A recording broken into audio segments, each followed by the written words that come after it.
Эфир нашего телеканала продолжит брифинг главы Якутии Айсена Николаева. Узнаем о эпидемиологической ситуации в регионе на 11 часов 28 апреля. Айсен Сергеевич, здравствуйте. О текущей эпидемиологической ситуации в нашей республике. Эпидситуация у нас остается стабильно напряженной.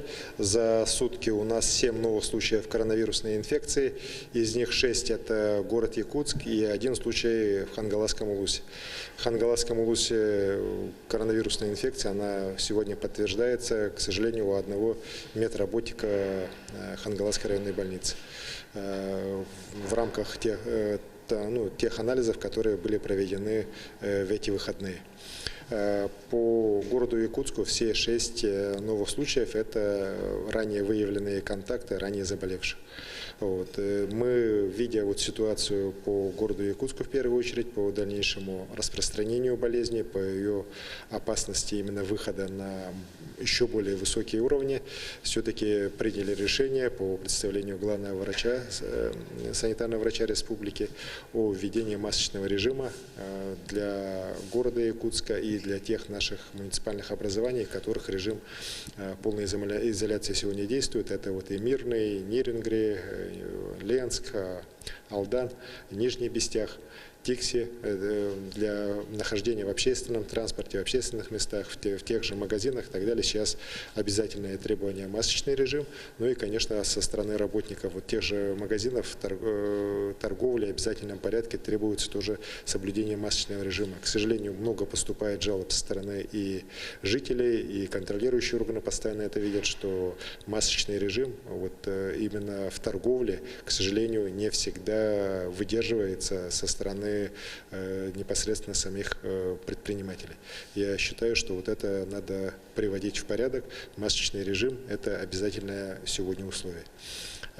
Хочу также сказать, что по Чаяндинскому месторождению, где по нашему требованию было сделано тотальное тестирование всех 10,5 тысяч работников, к сожалению, мы пока еще результатов не получили.